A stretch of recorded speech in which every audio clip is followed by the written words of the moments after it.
Welcome into Duval Daily, presented by GenJag.com. I'm Jordan Lugo. Thank you so much for tuning in here on Monday, April 10th. Hope everybody had a fantastic weekend. Hope Monday is not bringing you down too much, but hopefully if it is, this mock draft I've got for you here on Mock Draft Monday for your Jacksonville Jaguars 7-round mock will help get you through the day. Gonna have to run through this one pretty quickly here today. Don't have a ton of time this morning, but wanted to get y'all a mock draft Monday. This is going to be predictive for the Jacksonville Jaguars in 2023. It's going to be another example of a different way I think that this could play out for the Jaguars, and so we'll go ahead and dive into it. Yesterday we did talk about all the different positions that I think the Jaguars could address in the draft in 2023. So if you want some more familiarization on that, you can go back and check that show out. But for here and now, we'll go ahead and jump into it. Jaguars, their first pick in the first round of the 2023 NFL Draft, 24 overall. They've got a ton of options. This is a team that has a lot of talent. They're returning all but one starter in 2023, so you don't have a ton of needs all around the roster. You do need edge. You do need corner, I think. There's definitely some other areas where you could say you need depth. But for me right now, the way the board fell here over on the PFF mock draft simulator, we've got Dalton Kincaid on the board. And when I sit here and think about Dalton Kincaid, the Jaguars, they do not need a tight end right now. But Evan Ingram, he's on a one-year deal at this point. They have not been able to work out anything long-term, right? So you don't know what the future is there. And beyond Evan Ingram on the roster, all you've got really is Luke Farrell with any true experience at the position. The Jaguars are a team that I think is going to want to carry more than two tight ends, obviously. I think every team is a team in that category. So Dalton Kincaid, why do I bring him in here at 24 overall? Well, again, I'm talking and thinking for Trent Baalke and Doug Peterson. I could see Doug Peterson watching Dalton Kincaid on tape and saying, not saying that's Travis Kelce, but saying, can I do a lot of the things with Dalton Kincaid that Andy Reid does with Travis Kelce? Lock him up on a 5-year deal? I think that could be very attractive to a Doug Peterson. And again, you don't know what the future is with Evan Ingram. So Dalton Kincaid makes a ton of sense. He is a fantastic hands catcher, really knows how to work zones, has really good explosiveness with the ball in his hands. I think Travis Kelce light, I don't think is a bad comparison for Dalton Kincaid. I mean, when you watch the fluidity, the smoothness, again, just the knowing where to be, when to be there, and then the fantastic hands, brings in everything, catches the ball away from his body, and he becomes a real threat with the football in his hands. So I think, Evan Ingram, don't know the future. Doug Peterson, he loves his tight ends. I think Trevor Lawrence, getting him a big-bodied receiver like this that can dominate over the middle of the field could help a lot. And he would be a glorified slot receiver. Now, he can get out in space and do some blocking for you and help in that regard, but you're not going to want to line him up in line and use him as a blocking tight end all that often. Now, getting into our second pick, 56 overall, Jaguars. Like I said, they need edge, they need corner. I think they're going to address both those spots in multiple ways in this draft.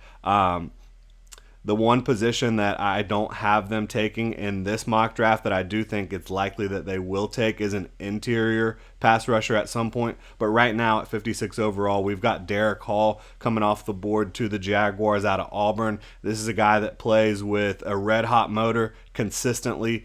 You see him able to set the edge despite being a little undersized. I think his strength, his natural leverage, he's a shorter pass rusher, but he has tremendous length at the position, does Derek Hall, so he's able to get up under the pads, set the edge. He's really good in space. I like him dropping in coverage as a 3-4 outside linebacker. And then you talk about the pass rush profile. All the traits are there. I think at times you want to see a little bit more refinement from his pass rush, but you do see the ability to rush through offensive tackles, to hit the outside arc and flatten and get into the quarterback's lap, and then you also see the ability to counter inside. So I think it's all there for Derek Hall. You want to see it a little bit more consistently as a pass rusher, but to bring him in here in the second round with his athletic profile, which is really impressive with his length, I think the Jaguars would be really high on that type of move, bringing him in here to be the Jaguars' third edge rusher, a potential starter down the road. I think Derek Hall could definitely fit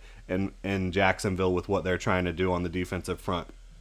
Next up, sticking on the defensive side of the ball, you've got Jartavius Quan Martin. We've talked about him a lot here. He's a nickel corner / safety prospect. The Jaguars need nickel really bad. I think Jartavius Martin is one of the best nickel prospects in this class, bar none. I think he's second to only Brian Branch out of Alabama, and I think getting him in the third round at 88 overall presents tremendous value for the Jaguars here. He's a really, really great athlete at the position, great instincts, good in coverage, really willing tackler as well. I think Jartavius Martin would be a steal for the Jaguars at 88 overall. Next up, you're getting into the fourth round. I've got the Jaguars fortifying those offensive line spots. Chandler Zavala, another prospect we've talked about a lot on here. He is a tremendous athlete. He is a tremendous guard prospect. He's a little bit older, and he does have a back injury that you want to vet and make sure that you feel good about. But as long as you can pass him medically,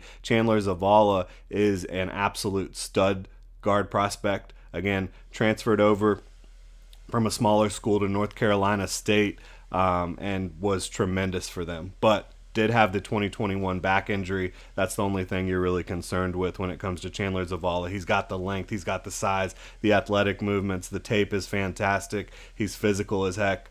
Really, really fun prospect. And then at 127 overall, second pick of the fourth round for the Jaguars, Braden Daniels, Utah offensive tackle / guard prospect. He's played left tackle for Utah. He's played right tackle. He's played left guard. This is a guy that I think can be early on definitely a swing tackle / depth piece for your offensive line that can, potentially play 4 positions. He is a little smaller in terms of his frame at just 294 pounds, but he's got enough length you're looking for. He's got tremendous athleticism, and I know Doug Peterson's going to like the ability to get out on the move and do a lot of different things for you. Didn't start playing offensive line until a little bit later in his football career, so a guy that there is development that needs to take place, especially in the feet, but a guy that you can feel confident coming in and making your roster, improving the Jaguars' depth overall, and I think he does have potential developmental starter traits, as does Chandler Zavala, no doubt about it. Round 6, the Jaguars don't have a 5th round pick right now because of the Calvin Ridley trade. You get to round 6, Cameron Mitchell is still on the board, cornerback out of Northwestern. He is a really good athlete with really, really good tape. This is just a loaded cornerback class, and that's why I think you could see some real value late in this draft at the cornerback position. Cameron Mitchell was not the only option I had on the board, but I do think he's a prospect that'll be able to compete for starting reps in year 1. Of course, with the Jaguars now having Tyson Campbell, Darius Williams, and Jartavius Quan Martin, Cameron Mitchell might not have an opportunity to start, but to have a guy with his level of talent, bringing him in here to be competing for your 4th or 5th corner spot, I think that would be tremendous. I think that would really represent a massive upgrade from what you had in 2022 at your cornerback spot behind Tyson Campbell and Darius Williams. Next up, 202 overall, round 6 still, Mohamed Ibrahim. This is a guy who does not have the big-time athleticism that you're looking for at the running back position, but he is a tough runner. He runs a lot like Dameon Pierce, quite frankly. Again, doesn't have that same explosiveness as a Dameon Pierce, but he will run through you. He's a really, really talented guy. Contact balance, really good when it comes to forcing missed tackles. I think that you bring in Mo Ibrahim, the reason you bring him in is because you need to finish ball games in 2023. You need to be able to close out teams and destroy their will. Mohamed Ibrahim can help you do that on his first contract. He's got a lot of tread on the tires, which is why I think he's going to last as long as he did in this PFF mock draft simulator. But for me, first contract, this is going to be a guy that presents a ton of value for you, and a guy that, again, can help you close out football games, can help you punch the ball into the end zone. Talented runner for sure out of Minnesota.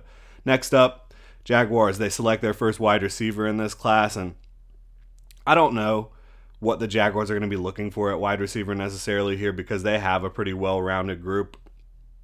But for me, when I look at their wide receiver group, I see a group that could use just someone with a really steady set of hands. And Mitchell Tinsley out of Penn State who transferred there for his final year. He presents a guy with tremendous hands. He catches everything thrown his way. He's not the greatest athlete on the planet, but definitely not a guy that should be lasting until the 6th round, in my opinion, with his ability to run smooth routes, his ability to catch everything thrown his way. I think you can use him in a variety of ways. Don't think he's going to be a true vertical threat at the next level. When you're talking about winning underneath, winning in the intermediate areas of the field, I think Mitchell Tinsley can do a lot of that for you. And then we round out this draft class for the Jacksonville Jaguars with Robert Beal, edge defender out of Georgia.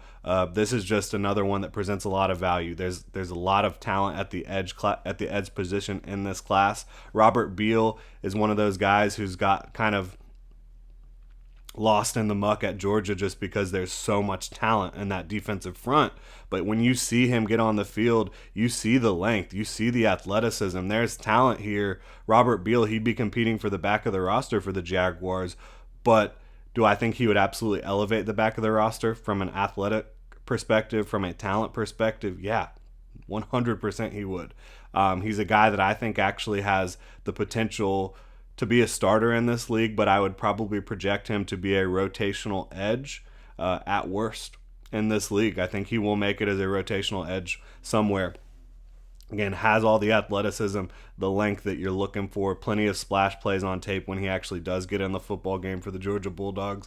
He's a really fun prospect. So that'll do it here for this Mock Draft Monday edition of the show. Again, sorry I had to get through this one really quickly. Normally I like to sit here and break these things down a little bit longer, but again, the keys here really are Dalton Kincaid. I think he just would present a really enticing skill set to Doug Peterson, being like, how can I use this guy? And I think you can use him in so many different ways, very similar to a Travis Kelce. I'm not saying he's going to have the career of a Travis Kelce, but, I think he has that type of skill set. And then Derek Hall to come in and be rotational edge rusher for you in year one, a guy that really fits the 3-4 outside linebacker mold. Jartavius Martin at the top or the bottom of day 2. Super talented coverage nickel and a guy who is very willing tackler, very strong tackler. I think he's the best nickel option outside of Brian Branch in this draft class. Then you've got 2 offensive linemen, Chandler Zavala, Braden Daniels. You've got a corner and Cameron Mitchell who's really talented. Mohamed Ibrahim, he's going to run through you. He's going to help break the will of your opponents. Mitchell Tinsley, the super glue type hands receiver, and then Robert Beal, really good athletic upside and length and some real nice splash plays on tape. That'll do it here. Thank you so much for tuning in, Duval. Hope this Mock Draft Monday was a good one for you. Hit me up on Twitter at Jordan DeLugo. You can also follow Generation Jaguar at Generation Jag. Hit that like and subscribe button on YouTube. And if you're listening on your podcast platform of choice, please subscribe and review. Y'all have a good one.